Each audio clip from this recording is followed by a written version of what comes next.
Es tremendamente importante el conocimiento del suelo en sus distintas facetas, tanto a qué se ha dedicado anteriormente como a las características que tienen cada uno de sus horizontes antes de realizar una plantación de vid. En función de ese conocimiento nosotros vamos a poder decidir qué tipo de portainjertos vamos a utilizar y qué tipo de labores se van a poder realizar.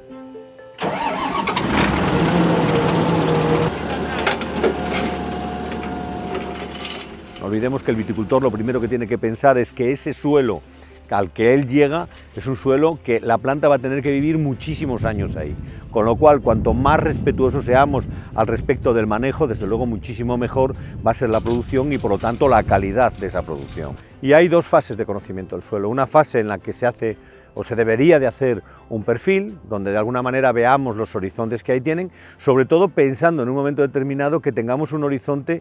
que si lo tocamos con alguna labor podamos generar un problema en el futuro. Es decir, sabemos que hay pues, horizontes con acumulaciones de yeso, acumulaciones de caliza o incluso algún otro horizonte que no deseamos que en un momento determinado sea roto. Con lo cual siempre debemos de tratar de conocer el máximo posible el suelo en el que nosotros vamos a plantar la vid.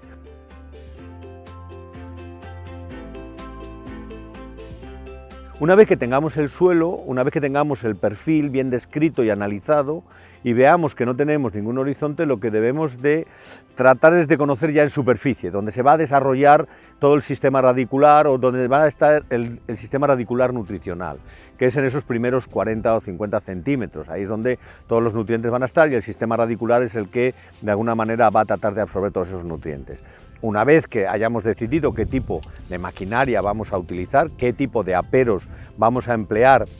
para roturar esos primeros centímetros del suelo, siempre pensando o tratando de evitar la que sea la mezcla de horizontes, que de alguna manera eso es lo que ha generado durante muchos años mucha problemática en algunas zonas vitivinícolas, ¿no?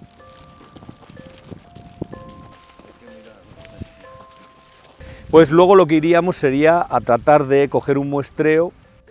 para diferenciar o para determinar las características físico-químicas y biológicas que tiene ese suelo y que de alguna manera nos dé información sobre la cantidad de materia orgánica que tenemos que emplear, a qué profundidad la tenemos que meter y sobre todo pensando en que al mismo tiempo la materia orgánica va a retener muchísima humedad y aunque tengamos riego de apoyo siempre es muy interesante, ¿no? Entonces hacemos un muestreo, dependiendo del número de hectáreas que tengamos y demás, decidimos el número de muestras que vamos a recoger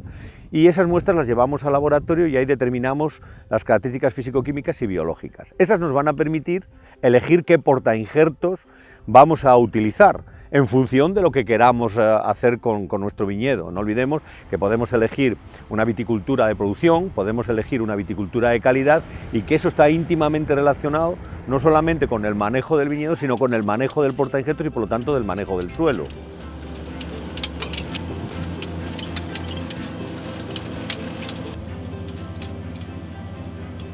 Y esas mismas muestras nos pueden servir también para determinar cuáles son las características fitopatológicas que puede tener ese suelo desde el punto de vista de si podemos encontrarnos con quistes de nematodos viables y que pueden afectar a la vid, podemos saber si tenemos o no,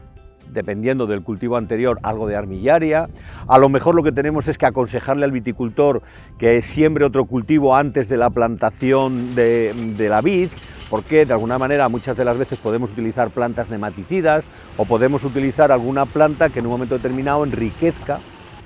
nutricionalmente el suelo, ¿no? Como puede ser una leguminosa. Es decir, que con el conocimiento del suelo y pensando en la viticultura que vamos a hacer,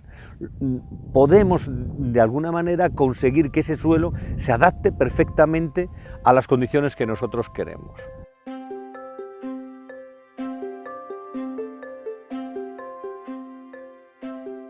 Una hectárea de viñedo tiene un coste muy grande frente a lo que sería el coste de la realización de un análisis de suelos para conocer esas características. Por lo tanto, siempre la recomendación es conozcan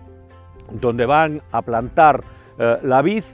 que es pequeñísimo el coste frente a lo que sería una inversión de planta de vid, de alambres, de postes y de aperos que han de pasar por ahí.